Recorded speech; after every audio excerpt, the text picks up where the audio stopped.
کیا تھا کہ اب رب کے دربار میں میری حاضری ہے، اب اللہ سے وصل اور ملاقات کا وقت آنے والا ہے، رب کے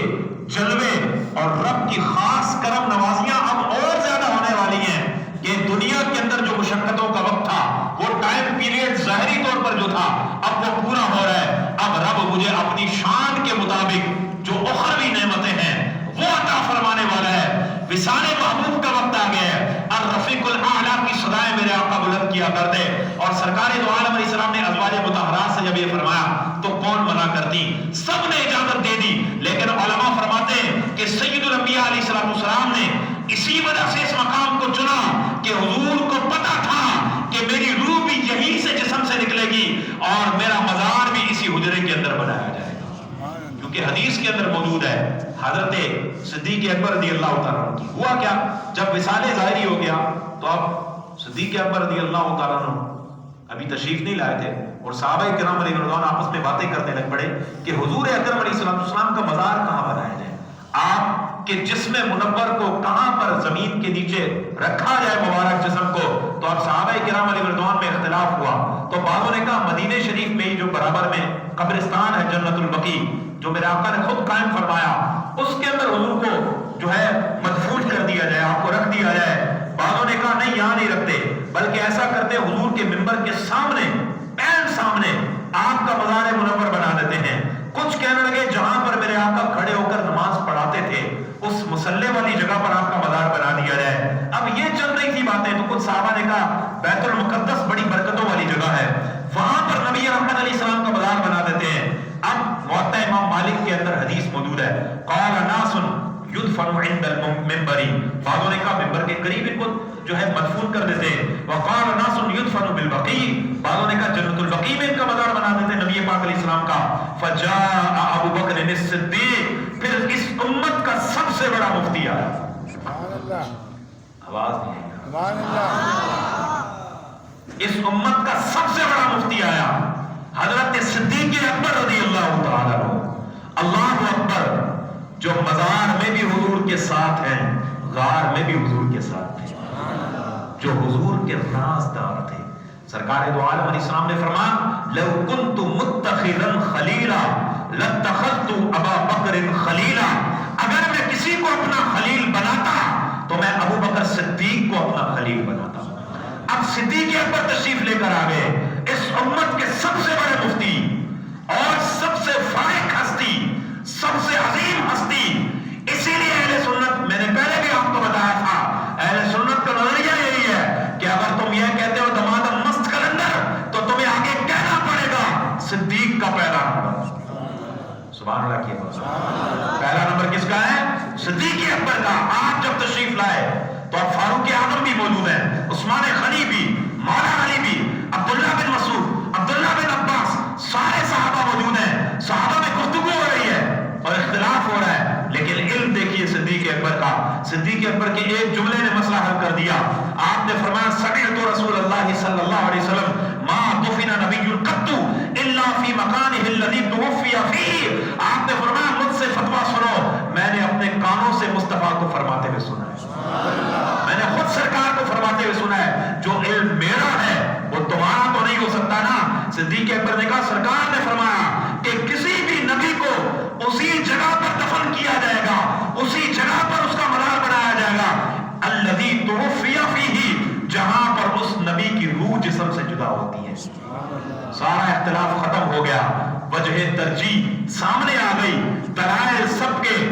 ماند پڑ گئے، خیالات اور تفکرات سب نے ترک کر دیے، اور کہا جب حدیث رسول آ گئی، جب فرمان رسول آ گیا تو ہماری آنکھیں بند ہو گئی، لیکن سنی یہ کہتے ہیں یہ فرمان لانے والی ہستی کون ہے؟ اللہ نے اس کام کے لیے بھی صدیق اکبر کو چنا، یا سبحان اللہ کی، کیونکہ نبی رحمت علیہ السلام کا جو مزار پرانوار ہے نا، جہاں آپ کا جسم منور رکھا ہوا ہے قبر مبارک کے اندر، آپ کے جسم سے جتنا حصہ ٹچ ہو رہا ہے نا زمین کا، علماء نے بالاجماع اس بات کو لکھا ہے، بالاتفاق لکھا ہے، وہ ٹکڑا جتنے بھی بقعات ہیں، اللہ نے جتنی بھی چیزوں کو تخلیق فرمایا ہے، ان سب میں جتنی بھی جگہ ہیں، ان جگہوں سے افضل وہ جگہ ہے جہاں میرے آقا کا جسم مس ہو رہا ہے۔ یہ عرش سے بھی افضل ہے، یہ سدرۃ المنتہا سے بھی افضل ہے۔ اللہ نے حضور کے جسم سے ٹچ ہونے والے حصے کو سب سے افضل و اعلیٰ بنا دیا ہے، اور اس افضل و اعلیٰ حصے کی تعیین اللہ نے صدیق اکبر کے ذریعے کروائی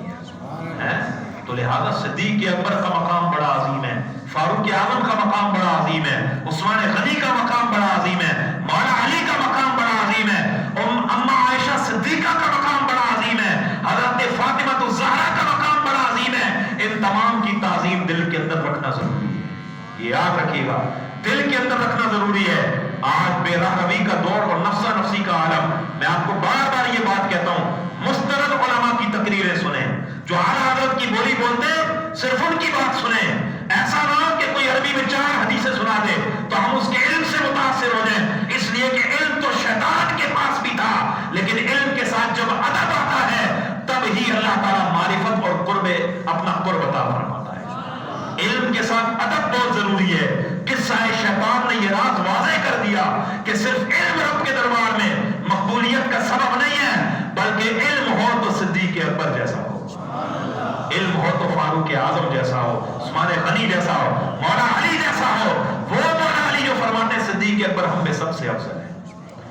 پھر فاروق اعظم تھے، پھر عثمان غنی تھے، آپ نے ترتیب بیان کی ہے مولا علی مشکل کشا نے۔ تو اہل سنت حقیقت میں اہل بیت کے بھی سچے غلام ہیں، صحابہ کے بھی سچے غلام ہیں۔ اب معاذ اللہ آج کا دور بہت بے راہ روی کا ہے، اور بہت سی بلکہ بعض ہماری گدیاں بھی بہ گئی اس رستے کے اندر کہ وہ آفس کے ساتھ مل گئے اور نہ جانے کہاں کہاں چلے گئے، اور اس نعرے کو پروموٹ کرنے لگے کہ علی کا پہلا نمبر، اور کہنے لگے ایک ہے خلافت کی ترتیب، ایک ہے ولایت کی ترتیب، ولایت کی ترتیب میں علی سب سے افضل ہے، خلافت کی ترتیب میں صدیق اکبر سب سے افضل ہے۔ میں نے کہا تجھے کیا پتا، ولی ہوتا ہی وہ ہے جو متقی ہو، اور میرے رب نے فرمایا اس امت کا سب سے بڑا متقی ابو بکر صدیق ہے۔ قرآن کیا ہے، وَسَيُجَنَّبُهَا الْأَتْقَى، میرے محبوب کی امت کا سب سے بڑا متقی، آسان لفظوں میں یوں کہے میرے محبوب کی امت کا سب سے بڑا ولی حضرت صدیق اکبر ہے۔ اور یہ خود مولا علی فرماتے ہیں کہ ہم میں سب سے افضل صدیق اکبر تھے، پھر فاروق اعظم، پھر عثمان غنی، اور آپ نے اپنا نام نہ لیا لیکن صحابہ نے بالاتفاق آپ کو چوتھے نمبر پر مانا۔ تو اہل سنت سمجھ گئے کہ جو حضرت علی کا نظریہ ہے وہی نظریہ اپنانا قرآن و حدیث کے مطابق ہوگا۔ تو لہذا یہ کون سی ترتیب آپ نے نکال لی جناب کہ ولایت کی الگ ترتیب ہو گئی تو خلافت کی الگ ترتیب ہو گئی؟ میں نے کہا سب سے بڑا ولی ہی لوگوں کا امام بن سکتا ہے، سبحان اللہ کی آواز ہے، جو سب سے بڑا ولی ہوگا افضل تو اسی کا امام بننا ہوگا۔ تو میرے آقا کریم علیہ السلام جب بیمار ہوئے تو سرکار دو عالم علیہ السلام نے کیا کیا؟ حضرت صدیق اکبر رضی اللہ تعالیٰ کو فرمایا کہ مرو ابا بکر ان یصلی بالناس، حدیث کے اندر موجود ہے۔ نبی پاک علیہ السلام کافی علیل ہو گئے تو آپ اپنے حجرے سے باہر تشریف نہیں لاتے تھے، تو آپ نے صحابہ کو فرمایا مرو ابا بکر ان یصلی بالناس، ابو بکر کو حکم دو وہ لوگوں کی امامت کریں۔ تو اب نماز کا وقت ہو گیا تھا، صدیق اکبر نہیں تھے، ایک مرتبہ ایسا ہوا تو صحابہ نے جب پوچھا تو میرے آقا کریم علیہ السلام نے فرمایا نہیں کوئی اور آگے نہیں ہوگا، ابو بکر کو ہی بلاؤ، ابو بکر کو ہی بلاؤ۔ تو نبی رحمت صلی اللہ علیہ وسلم ابو بکر کی امامت پر خوش ہو گئے۔ صدیق اکبر ایک دن نماز پڑھا رہے تھے تو میرے آقا نے اپنے حجرے مبارک سے اپنے پردے کو ہٹایا، سبحان اللہ، منبر کے بالکل قریب تھا نا، تو اپنے حجرے مبارک سے پردے کو ہٹایا جب، تو صدیق اکبر امامت کروا رہے تھے صحابہ،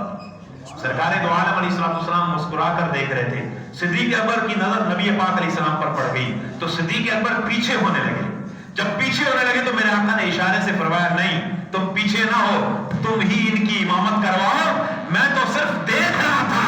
کہ جسے میں نے امام بنایا ہے میرے صحابہ اس کی اقتداء میں کتنے پیارے لگتے ہوں گے اور وہ ان کی امامت میں کتنا پیارا لگتا ہوگا۔ تو صحابہ کرام فرماتے ہیں ہم اسی وقت سمجھ گئے کہ جس ابو بکر صدیق کو سید الانبیاء نے ہماری نماز کا امام بنا دیا ہے، ہماری خلافت کے اندر بھی ہمارا امام وہی ابو بکر ہوگا۔ کوئی اختلاف نہ ہوا اور صدیق اکبر کے ہاتھ پر صحابہ نے بیعت کر لی۔ نبی رحمت علیہ السلام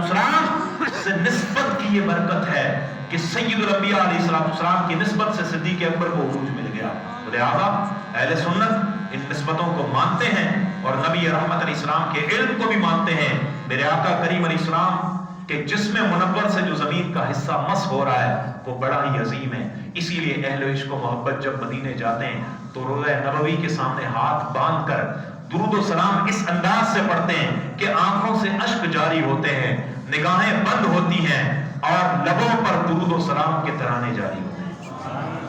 آلات نے کہا نا, لب واہ ہیں, آنکھیں بند ہیں, پھیلی ہیں جھولیاں,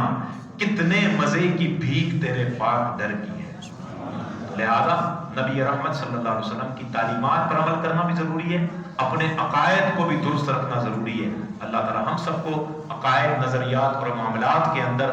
درستگی والے رستے پر چلنے کی توفیق عطا فرمائے. آمین بجاہ النبی ربی صلی اللہ علیہ وسلم.